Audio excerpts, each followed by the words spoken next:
Welcome to the Carriker Chronicles, the People Show. Checking the polls. Husker Nation brought to you by DPS Concrete Construction. Check them out at dpsconstruction.net. Also, carrikerchronicles.com. It's where all your Husker sports hopes and dreams will come true, ladies and gentlemen. It's just science. If you're like me and you think some things need to change and get better now with the Huskers, and I'm going to give you three things, the three biggest things that have stood out to me kind of all year long, and stood out to me again against Iowa, and the three biggest things we need to work on, improve, and or get better at going forward, plus a bonus at the end of this show as well. But if you're like me and you believe things got to change and get better, and smash that like button. Now, I mentioned, this now starts the craziest time of the year, December. No, not just because it's Christmas, as you see the decorations behind me, but signing day on Wednesday, transfer portal season, what's going on with coaches, bowl games, all that stuff. What's the news? What's the update? The entire offseason is crazy, but especially December. Make sure you subscribe, ring that notification bell so you don't miss any of the stuff we're doing here on the Carriker Chronicles. All right, now here's the deal. Normally, I show up with, on average, about 20 pages of notes. I've got 2 pages today, and one of them is actually just Nebraska's football schedule, all right, with some notes. And the other one's just the outline of the show, stuff I want to make sure I don't forget to say. This is going to be a lot more raw show, me just sitting here speaking from the heart. I want to talk about quite a few things. I want to go through like a season recap and then project to the future. All right, ladies and gentlemen, normally on a Sunday show, I do a National College Football scoreboard recap, but I want to focus on Nebraska today, and I know one of the obvious things to talk about is where are we going to go to the bowl game? We'll get to that. Okay, and it's important. Don't take it for granted. All right, but I digress. I want to start right off the top. I did a lot of things on social media that I don't normally do going into the Iowa game for a couple of reasons. Number one, I was having fun with the rivalry. Number two, like we were already guaranteed to go to a bowl game. As badly as I wanted to beat Iowa, I was like, no matter what happens, for that reason, no matter what happens, I'm not going to be mad. Then the game goes the way it goes, and I am who I am, and I can't help it. But this person sent me this message like 2 or 3 different times on X, I think, and then on YouTube. But basically, your X post costed us the game. Didn't like what I posted throughout the game. Post that stuff.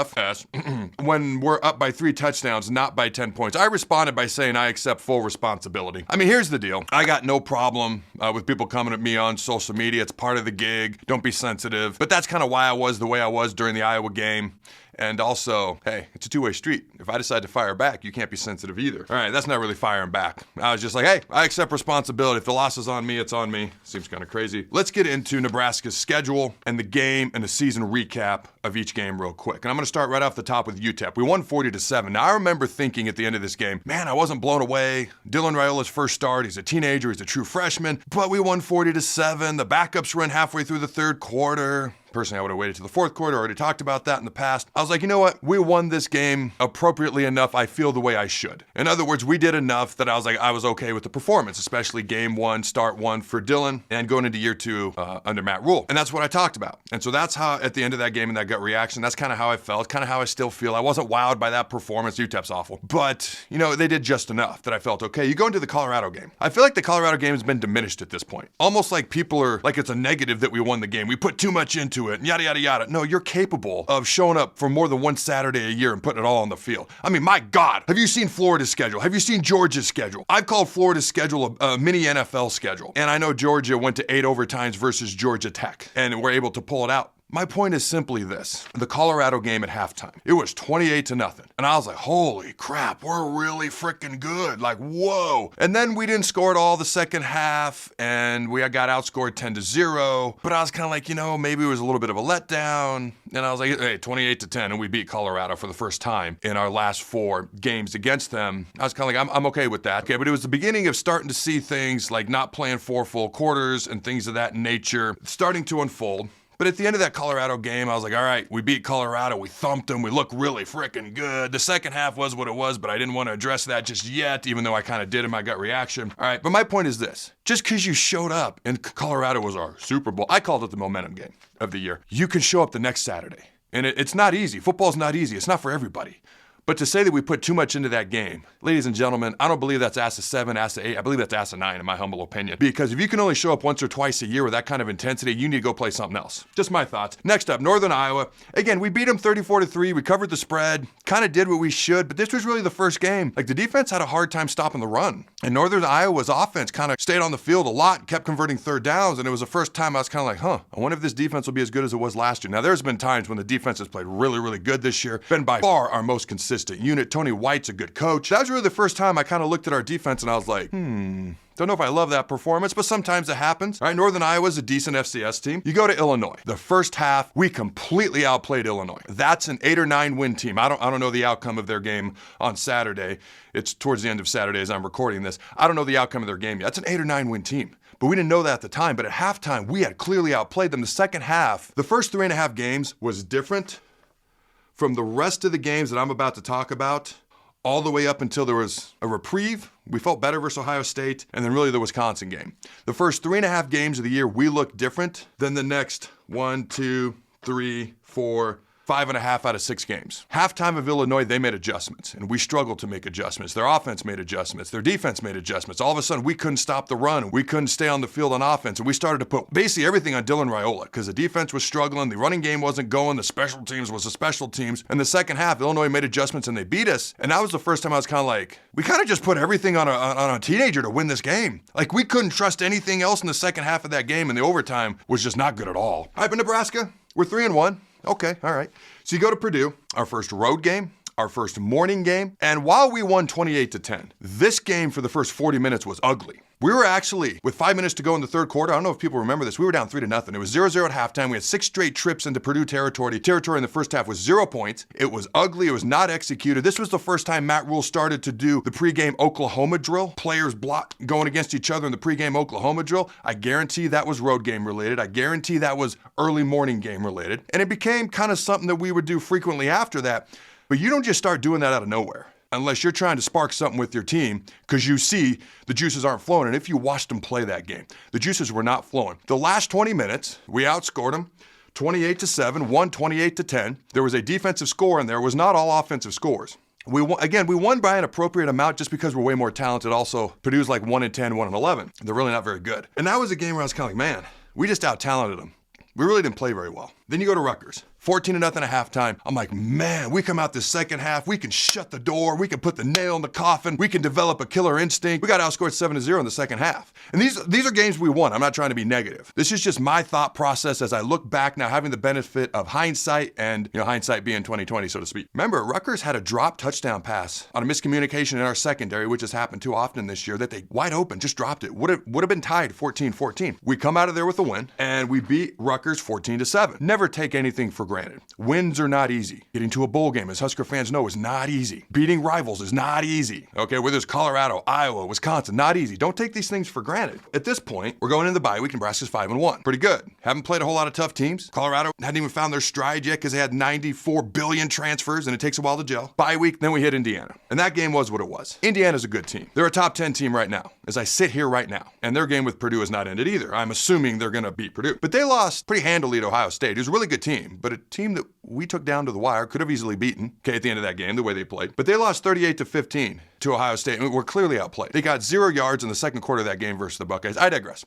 They blew the doors off us, 56-7. They handled the bye week better. They outcoached us better in that game all around. I don't think anybody can argue with that or deny that. It just is what it is. Facts don't care about feelings. But okay, now it's kind of like, oh crap, we got Ohio State coming in. And I dared to say that this was an opportunity to earn respect. What the hell was I thinking? That's a competitor's mindset. We go into Columbus, lose 21-17. I'm not going to rehash the whole game. Bad calls here and there. Things could have gone differently. Frankly, I outplayed Ohio State and took one of the top 2 teams in the country down to the wire on their home field. And all of a sudden, Husker fans are feeling better again. Then UCLA comes in. UCLA's off a bye, but this is a UCLA team that was, 2-5 at the time. And they got a first-time head coach who's never even been a coordinator. Who was silly enough to point that out? They come in and they have more juice, more energy. We're playing for a bowl game at that point. They could have easily tanked. They are more talented than people realized. I just questioned Deshaun Foster in his first time coaching ever. And he's done a pretty good job, actually. I know they're going to have a losing record this year, but they come in, they outplay us, they beat us, and frankly, they outcoached us on our home field. So we don't clinch a bowl game yet, and everyone's kind of like really frustrated. USC have the bye. Dana Holgorsen brought in. Unique move. Give Matt RHULE credit for bringing in Holgorsen, doing a unique move. Unheard of, unprecedented move. USC, literally the game goes through our hands multiple times. Had a chance to win. Just got to find a way to win these games. This is one of the top 20 most talented teams in the country. Talent-wise, not record-wise, talent-wise. Had a chance to win, couldn't find a way to win. Frustration all over again. Then you go to Wisconsin, blow the doors off the Badgers. I don't care that they've got injuries and they're struggling with the running back and quarterback. That's part of it, okay? we got injuries too. It's part of, okay? And everyone's really, really excited. Then you get to the Iowa. All right. Now, before I get into, this is like the meat of this video, the last half of this video. Before I get into the meat of this video, I want to give a shout out to our sponsors, as always, DPS Concrete Construction. They're great partners, great sponsors, great people. They do great work. I check them out at dpsconstruction.net. Construction work, retaining wall work, the like. All right, if this is the type of work you do, Jason Armstrong's the guy you want to work for. Check them out at dpsconstruction.net. Also, Allen Capital Group. All right, they've done my family's finances for over a decade. I'm telling you right now, put your mind at ease, knowing, because the number one stressor in most people's lives is finances. Knowing that your finances are in the hands of knowledgeable people, trustworthy people, people who are going to do a good job. Put your mind at ease and just unload so much stress off. Check them out at allencapgroup.com. That's ALLENCAP group.com. They have offices in Ogallala, Grand Island, and Omaha. Allen Capital Group, next level solutions for next level needs. Now let's get into this Iowa game. So as you go through these screenshots, I don't want to spend too much time on the not shaking the hands thing. Here's a picture, okay, the non-handshake before the game. Now for me, you can read what Austin Stark had to say at the bottom there. All right, but for me, Mitch Sherman pointed out something. Could this be considered turnabout for Iowa guarding the midfield logo during the warmups with uniformed police? Like Nebraska coaches, players, they go to midfield. Why this is a thing I don't know, and they pray. Okay, Shadur Sanders walks out, tries to pick a fight a couple years ago in Boulder, flashing his wrist where the Rolex would be,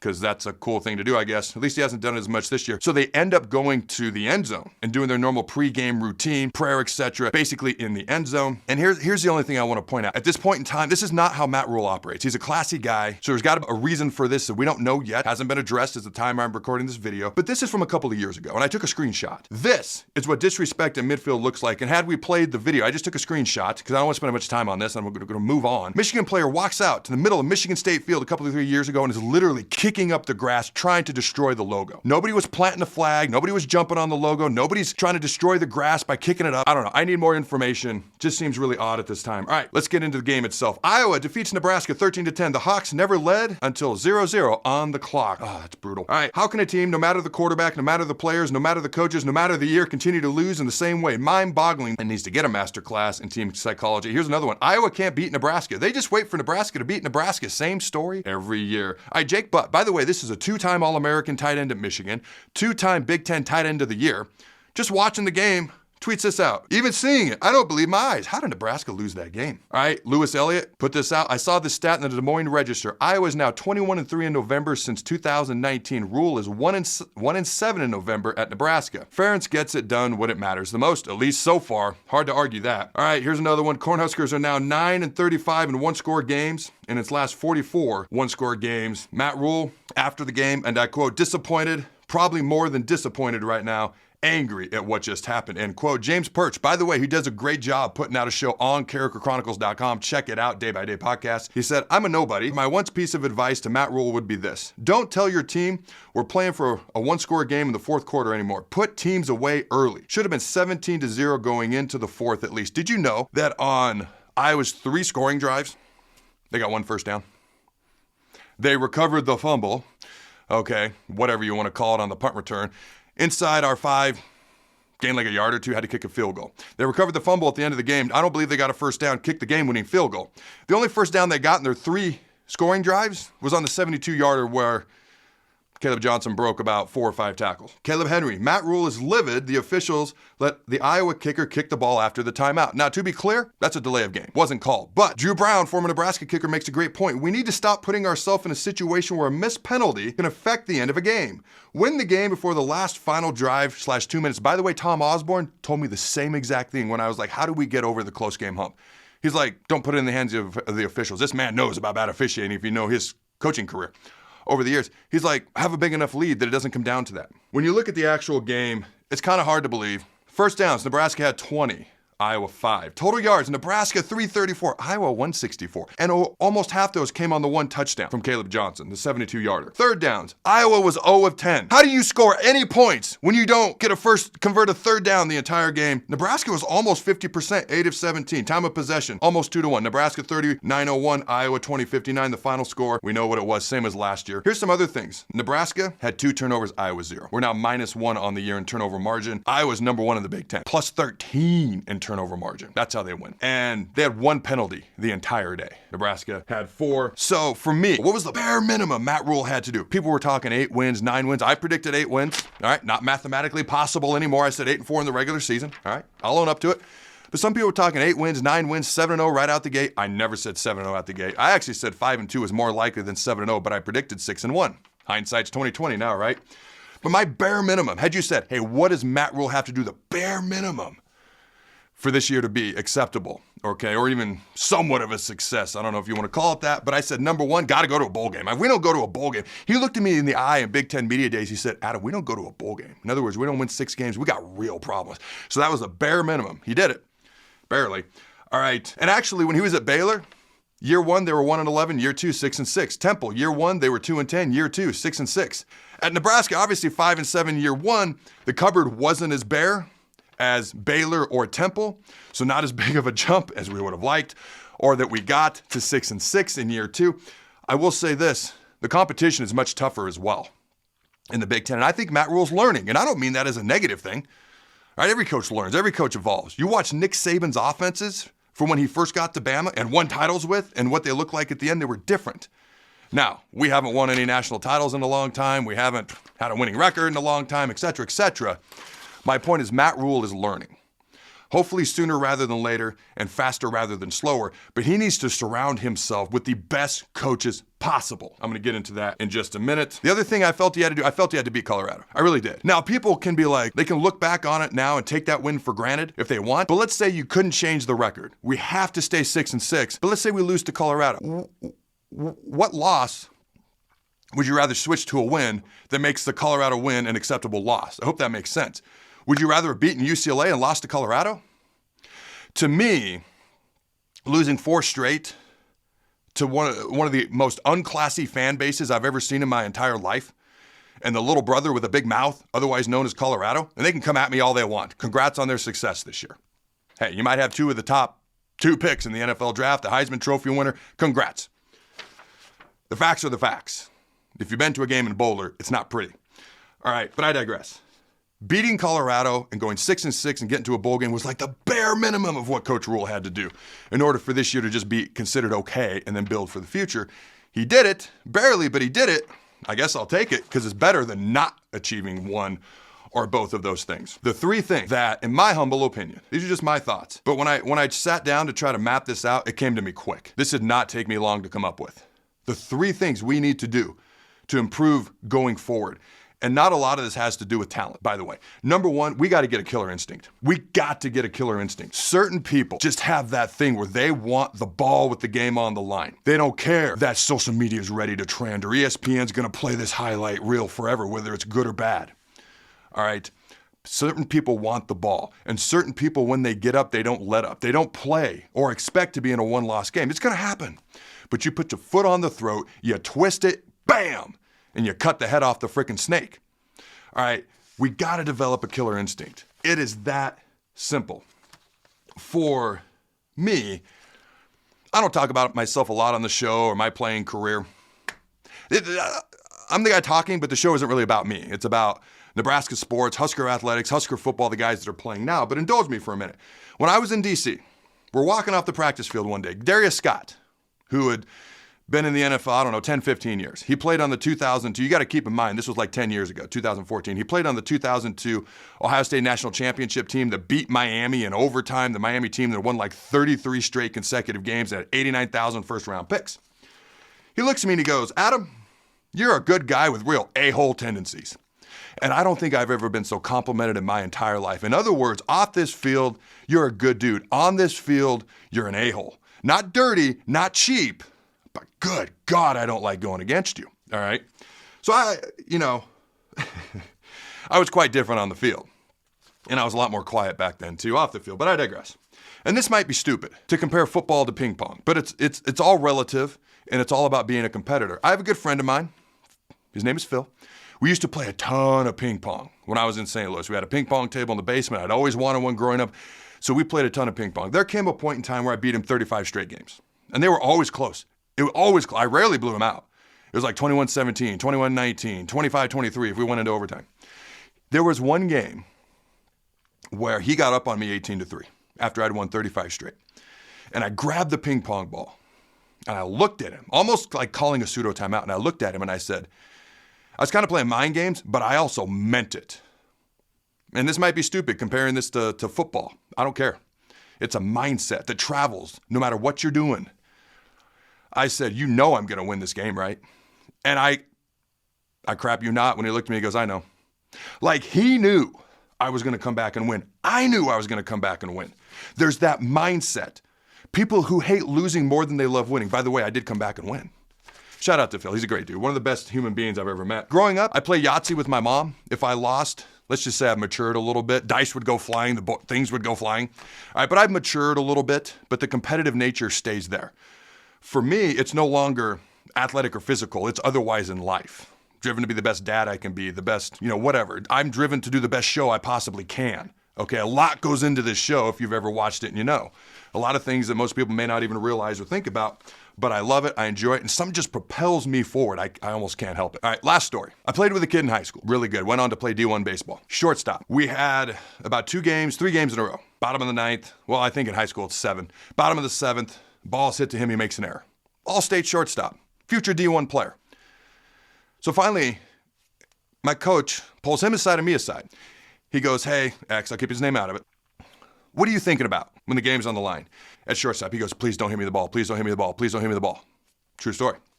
He goes, that's the problem. He goes, you're the best shortstop in this state. You're a stud. But that's the problem. That's the lack of a killer instinct. That's the lack of wanting the ball. That's not what he said, but that's what he was getting to. Excuse me. He said, the next time this happens, which was funny, it happened not the next couple games, but about 3 games later, it happened 2 games in a row. The ball's hit to him again with the game on the line. We had so many close games that year. He goes, I want you to just simply say, I want the ball. I want the ball. I want the ball. I want the ball. About 3 games later, ball's hit to him. Boom. Gets the 3rd out of the game. Bases loaded. Championship game. The very next game. Ball's hit to him. 1 out. They score 1 run. And all of a sudden, it's tied with a lot of runners on and their best hitter coming up, I might add. Boom. Double play to end the game. Okay. And it was deep in the hole. Like he had to do the backhand, boom, double play to end the game. The second baseman made a nice throw to first. It's about that mindset, ladies and gentlemen. Number 2, and I say this with all due respect, Matt RHULE needs to have the best coaches available. If it's guys that are already there, keep them.